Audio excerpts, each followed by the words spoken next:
everybody, welcome back to our channel, Learning the Holy Bible Together.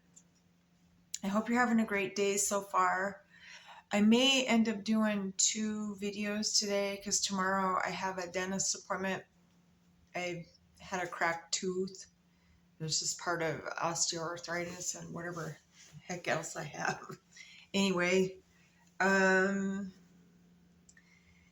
so we're going to be reading and learning about chapters 27 through 30.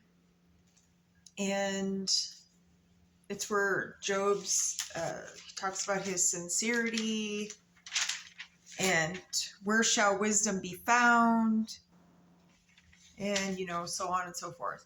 So if you're ready, I'm just going to go ahead and jump on in here. And so Job chapter 27. Moreover, Job continued his parable and said, As God liveth, who hath taken away my judgment, and the Almighty, who hath vexed my soul?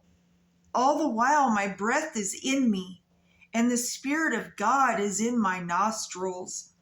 My lips shall not speak wickedness, nor my tongue utter deceit. God forbid that I shall justify you till I die. I will not remove mine integrity from me. My righteousness I hold fast, and will not let it go.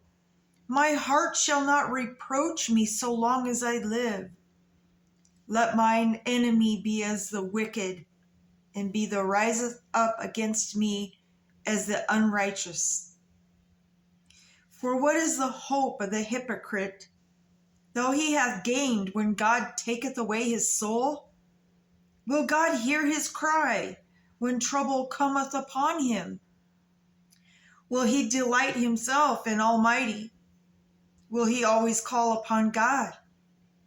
I will teach you by the hand of God that is with the Almighty will I not conceal. Behold, all ye yourselves have seen it. Why then are ye thus altogether vain? This is the portion of the wicked man with God, and the heritage of the oppressors, which they shall receive of the Almighty. If his children be multiplied, it is for the sword, and his offspring shall not be satisfied with bread. Those that remain of him shall be buried in death, and his widows shall not weep. Though he heap up silver as the dust, and prepare remnant as the clay. He may prepare it, but the just shall put it on, and the innocent shall divide the silver. He buildeth his house as a moth, and as a booth that the keeper maketh. The rich man shall lie down, but he shall not be gathered. He openeth his eyes, and he is not. Terrors take hold on him as waters. A tempest stealeth him away in the night. The east wind carrieth him away, and he departeth, and as a storm hurleth him out of his place. For God shall cast upon him, and not spare. He would fain flee out of his hand. Men shall clap their hands at him, and shall hiss him out of his place. All right, let's jump into 28. Surely there is vein, that's vein, for the silver, and a place for gold where they find it. Iron is taken out of the earth, and brass is molten out of the stone. He setteth an end to darkness, and searcheth out all perfection. The stones of darkness and the shadow of death. The flood breaketh out from in the inhabitant. Even the waters forgotten the foot. They are dried up.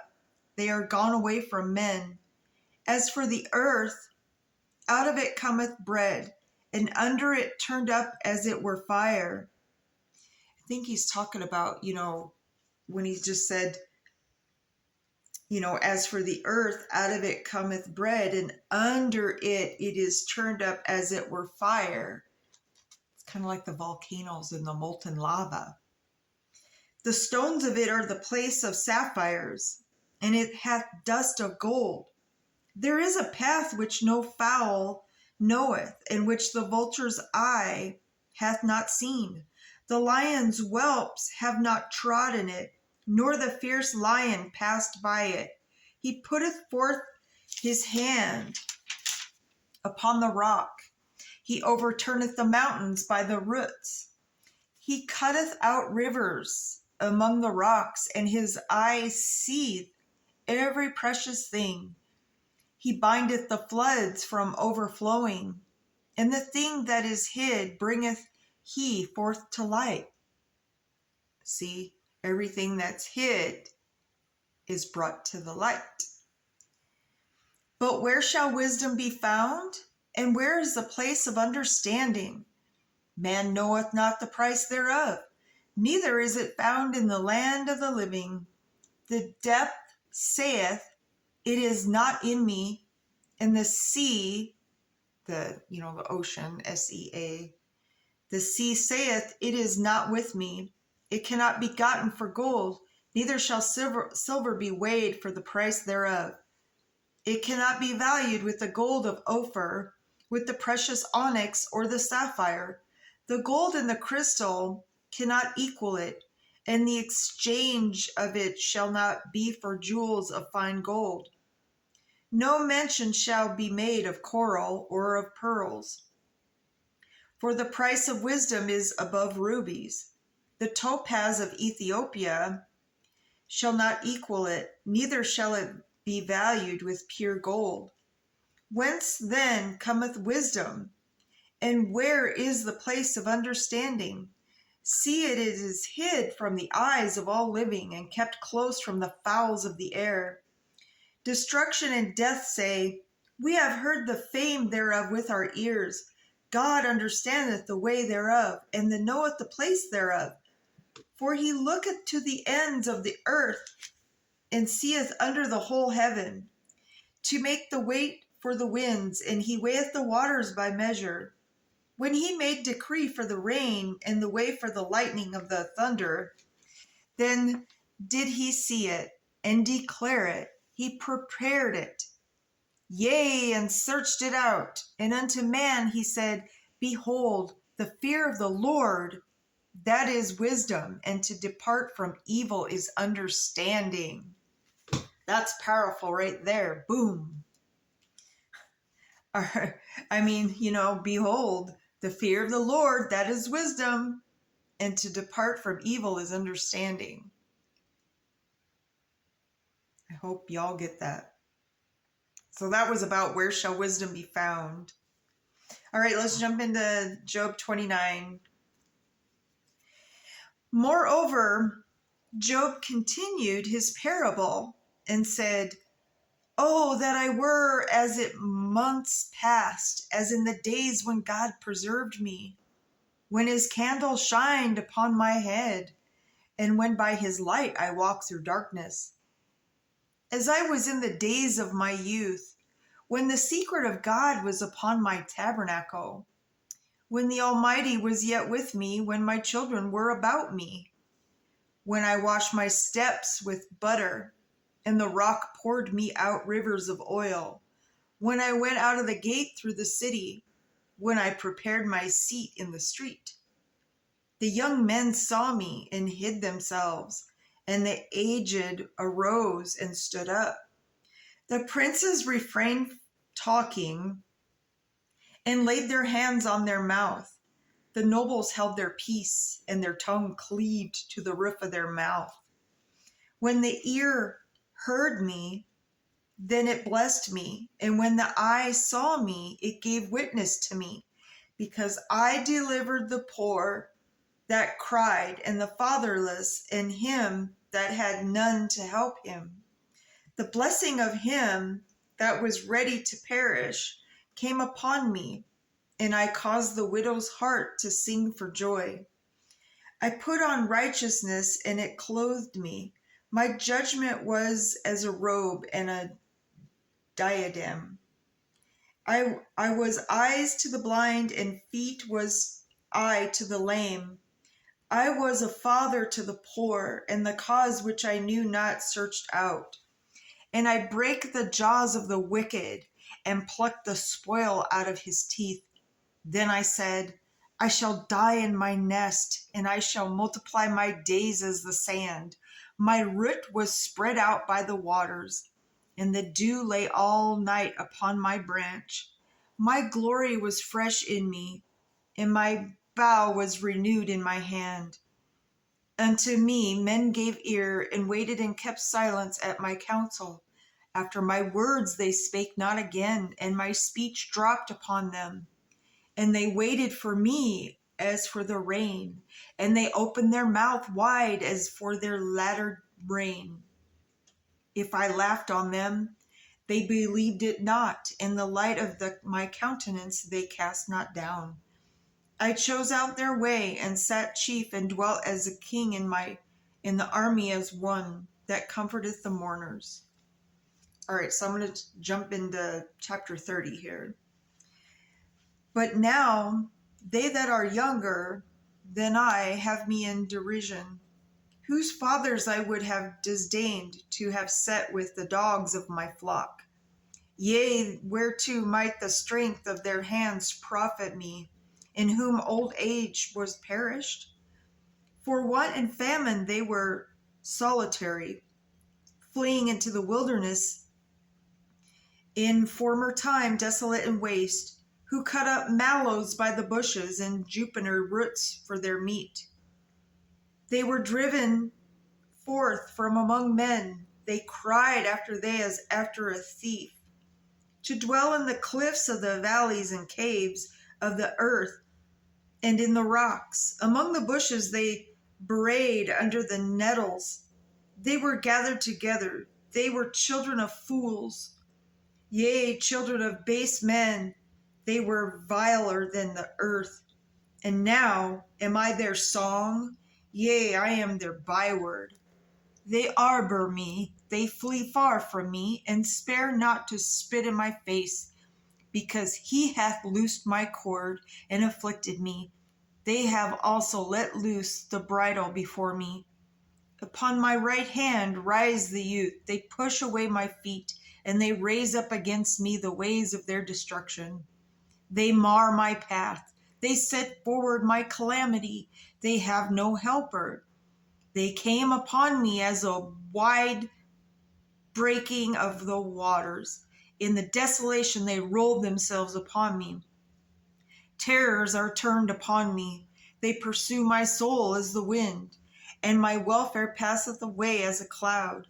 And now my soul is poured out upon me. The days of affliction have taken hold upon me. My bones are pierced in me in the night season, and my sinews take no rest. That's how my body feels.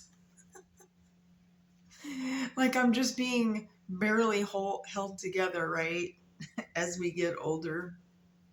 Anyways, by the great force of my disease is my garment changed. It bindeth me about as the collar of my coat. He hath cast me into the mire, and I am become like dust and ashes. I cry unto thee, and thou dost not hear me. I stand up, and thou regardest me not. Thou art become cruel to me. With thy strong hand thou openest thyself against me. Thou liftest me up to the wind. Thou causest me to ride upon it, and dissolvest my substance. For I know that thou wilt bring me to death, and to the house appointed for all living. Howbeit he will not stretch out his hand to the grave. Thou the cry in his destruction. Did not I weep for him that is in trouble? Was not my soul grieved for the poor? When I looked for good, then evil came unto me. And when I waited for light, there came darkness. My bowels boiled and rested not. The days of affliction prevented me. I wept mourning without the sun. I stood up and I cried in congregation. I am a brother to dragons and a companion to owls. My skin is black upon me, and my bones are burned with heat. My harp also is turned to mourning, and my organ into the voice of them that weep.